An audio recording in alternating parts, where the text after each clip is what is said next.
अस्सलामुअलैकुम ma'am, digital education में मैं हूं आपका होस्ट मोहम्मद मुबशर नियाज़। आज हम एजुकेटर सीरीज़ की एक नई वीडियो के साथ आपके सामने हाज़िर हैं। हमारी कोशिश यही होगी कि आपको मैक्सिमम तरीके से एजुकेटर टेस्ट की तैयारी करवाई जाए। अब हाल ही में सुनने में आ रहा है कि पंजाब पब्लिक सर्विस कमीशन और इसके साथ साथ जो वफाक के अंदर ईटा है और KPK के अंदर जो ईटा रिक्रूटमेंट एजेंसी है, ये एजुकेटर्स की असामियों के ऊपर फिलफौर भर्ती करना चाहते हैं, क्योंकि इस वक्त ये PTI गवर्नमेंट का चौथा साल है और ये अब इलेक्शन ईयर के करीब होते जा रहे हैं, जिसकी वजह से इनके दरमियान अपनी परफॉर्मेंस और डिलीवरी को बेहतर बनाने के लिए बहुत से इक़दाम करने पड़ रहे हैं। जिनमें से एक ये ऐलान भी शामिल था चीफ मिनिस्टर पंजाब की जाने से, हम पंजाब में 1 लाख असामियाँ भर्ती कर रहे हैं, जिनके लिए 33,000 एजुकेटर्स रिक्रूट किए जाएंगे। तो बहरहाल वो सारी तफसील आपने अखबारात के ज़रिए पढ़ी होगी। हम उसी सीरीज़ को आगे कंटिन्यू कर रहे हैं कि अगर आप एजुकेटर्स के टेस्ट में बैठें, जिसके अंदर पेडागोजी एक अहम तरीन पोर्शन होता है टेस्ट के अंदर, वो आपका अच्छी तरह से क्लियर हो और आप उसके अंदर अच्छे मार्क्स ले लें, क्योंकि एक आम कैंडिडेट का जो यूनिवर्सिटी ग्रेजुएट होता है उसका सबसे कमज़ोर पोर्शन भी यही पेडागोजी होता है, क्योंकि बराह रास्त यूनिवर्सिटी की तालीम में जो टीचिंग मेथडोलॉजी है वो नहीं सिखाई जाती। आप किसी भी साइंस सब्जेक्ट से आप ग्रेजुएट हैं, लेकिन वहाँ पर आपको जब तक कि आपने B.Ed M.Ed की जो पेडागोजी पोर्शन है वो नहीं किया होगा, तो आप इस टेस्ट के हवाले से अपने आप को वीक ही समझेंगे। तो बहरहाल हम उसी सीरीज़ को आगे लेकर जा रहे हैं।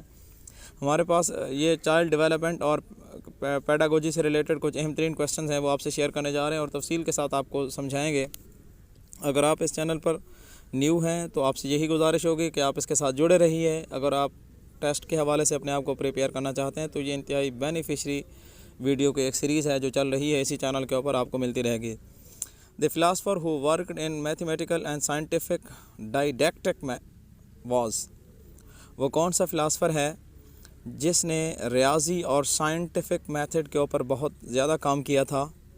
तो best option Martin Wagenschein, D option है Martin वेजन सैचन।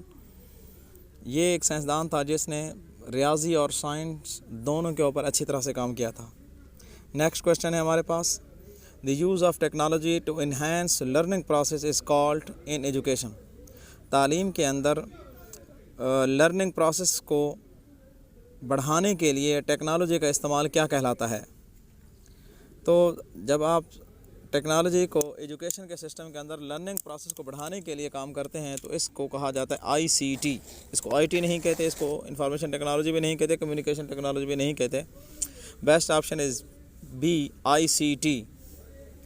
Number 3, scoring guide use to evaluate the quality of student is called.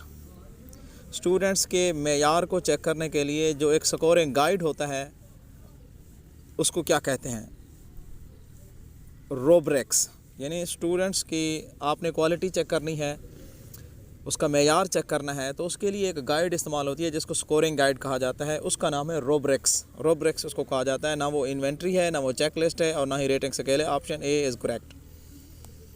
Number 4, as people grow older the of learning declines. जब एक बंदा या कोई लोग उम्र में बड़े होते हैं तो उनकी कौन सी लर्निंग जो है वो डिक्लाइंस हो जाती है?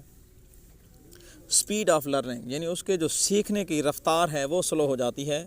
पावर स्लो नहीं होती, क्वालिटी स्लो नहीं होती, क्वांटिटी स्लो नहीं होती, स्पीड, यानी जिस स्पीड के साथ वो यंगर एज में सीख सकता है, लेकिन यूँ ही वो ओल्डर एज में जाएगा तो उसकी सीखने की जो स्पीड है वो स्लो डाउन हो जाएगी।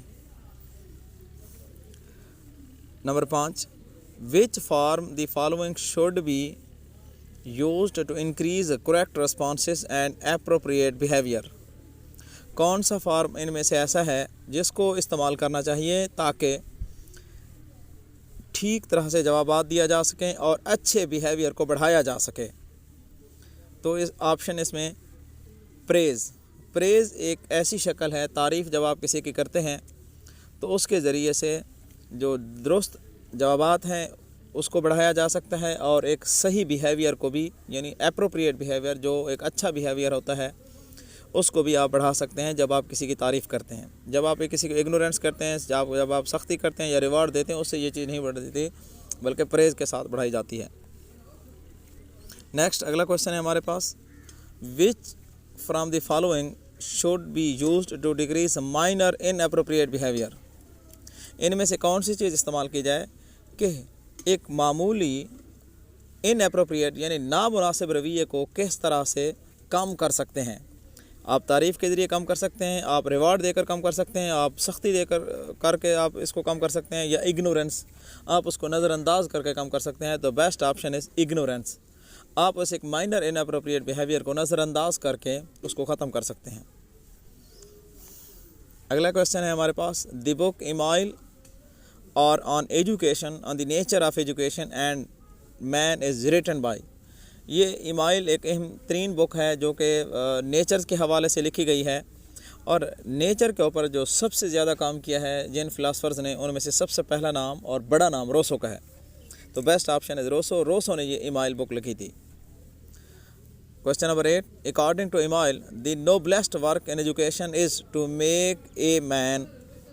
यहाँ पर ये कह रहा है कि आप ईमाइल के मुताबिक जो सबसे अच्छा काम एजुकेशन के अंदर क्या है कि क्या किया जाए, ये गुड सिटीज़न, एक अच्छा शहरी बनाया जाए। ईमाइल के मुताबिक एक बेहतरीन काम यह है कि एजुकेशन में एक अच्छा शहरी बनाया जाए।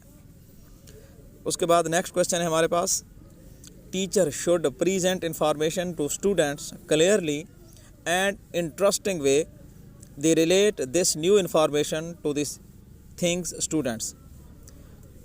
टीचर्स शुड प्रेजेंट इंफॉर्मेशन, असातिज़ा को किस तरह की इंफॉर्मेशन फैलानी चाहिए टू स्टूडेंट्स के दरमियान वाज़े तौर पे एक अच्छे इंटरेस्टिंग वे में, and relate this new information to the listening. और ये जो नई इंफॉर्मेशन टीचर प्रोवाइड कर रहा है उसको पहले वाली इंफॉर्मेशन के साथ वो रिलेट करे, उसका ताल्लुक़ बयान करे। तो इसको क्या कहा जाता है, ऑलरेडी नो। यानी एक टीचर अगर किसी चीज़ को अच्छे अंदाज में पेश कर रहा है, तो जब वो नई चीज़ पेश करे तो उसका पहली चीज़ के साथ जो पहले तालिब इल्म ऑलरेडी नो कर चुके हैं, जान चुके हैं, तो उनके साथ उनका रिलेशन भी बयान करे। इस तरह से उसके जो समझने और सीखने का स्टाइल है स्टूडेंट का, वो बेहतर हो जाता है। Question number 10, according to John Dewey school is institution and education is. John Dewey के मुताबिक स्कूल क्या है और इंस्टीट्यूशन क्या है। जॉन डेवी के मुताबिक स्कूल एक सोशल इंस्टीट्यूशन है और एजुकेशन भी एक सोशल प्रोसेस है। Option A is correct. 11, according to John Dewey school must prepare students for. John Dewey के मुताबिक स्कूल्स जो है वो स्टूडेंट्स को तैयार करे, किस मकसद के लिए तैयार करे, उनके रिसर्च के लिए उनको तैयार करे, आने वाले ज़िंदगी के लिए, फ्यूचर लाइफ के लिए तैयार करे, प्रेजेंट लाइफ जो इस वक्त मौजूदा ज़िंदगी है उसके लिए तैयार करे, या एंटरप्रेन्योरशिप के लिए तैयार करे, कोई नई चीज़ सीखने के लिए तैयार करे। तो जॉन डेवी के मुताबिक स्कूल जो है वो स्टूडेंट्स को तैयार करे, उसकी मौजूदा ज़िंदगी के लिए उसको तैयार करे। Option C is correct. Responses that produce a satisfying effect in a particular situation become space to occur again in that situation. वो जवाबात जो कि एक मुतमैन असर पैदा करते हैं एक ख़ास सिचुएशंस के अंदर, और become occur again in that situation, जब वो इसी तरह की सिचुएशन दोबारा आए तो वहाँ वो क्या हो जाते हैं, पसंद किए जाते हैं, कम पसंद किए जाते हैं, ज़्यादा पसंद किए जाते हैं, या बराबर पसंद किए जाते हैं। मोर लाइकली, यानी जब आप एक अच्छा रिस्पांस देते हैं उस एक ख़ास सिचुएशन के अंदर, तो अगली दफ़ा भी उसी सिचुएशन के अंदर वो दोबारा उस जवाब को देना पसंद करते हैं। More likely, option C is correct. 13 number पे है, responses that produce a discomforting effect become space to occur again in that situation. वह जवाबात जो एक डिसकम्फोर्टिंग इफेक्ट, कंफोर्ट कहते हैं आप किसी को सुकून दे रहे हैं, एक तरह से उसको अच्छा फ़ील हो रहा है। डिसकम्फोर्ट कहते हैं आप किसी को बेआराम कर रहे हैं, एक बेआरामी का असर पैदा करता है। जब उसी सिचुएशन के अंदर ये काम दोबारा हो तो वो नॉट लाइकली होगा, लेस लाइकली होगा, मोर लाइकली, या कौन ऑप्शन ठीक होगा। तो यहाँ पर लेस लाइकली, जब आप किसी चीज़ को डिसकम्फोर्ट करते हैं, किसी की परेशानी का सबब बनते हैं, तो वो उस काम अगर इसी सिचुएशन के अंदर दोबारा हो तो वो पसंद नहीं किया जाता, लेस लाइकली होता है, कम पसंद किया जाता है। Option B is correct. 14, according to Rousseau at what age a person ready to have a companion of the opposite sex. Rousseau के मुताबिक वो कौन सी उम्र है किसी शख्स की जब वो अपने मुखालिफ जिन्स के साथी बनाने के लिए तैयार होता है। 15 साल की उम्र है, 16, 17 या 18 साल की। मुखालिफ जिन्स को जब साथी बनाने के लिए तैयार होता है तो उसकी जो उम्र है वो 16 ईयर्स है रोसो के मुताबिक। 15 The field of study concerned with the construction of thought process including remembering, problem solving and decision making is called। तालीम की वो फील्ड जिसका ताल्लुक थॉट प्रोसेस की तामीर के साथ है, जिसके अंदर आप किसी चीज़ को याद करते हैं, प्रॉब्लम सॉल्व करते हैं, किसी मसले को हल करते हैं या कोई फ़ैसला साजी करते हैं, तो इस फील्ड ऑफ स्टडी को क्या कहा जाता है? इस फील्ड ऑफ स्टडी को कॉग्निटिव डेवलपमेंट कहते हैं।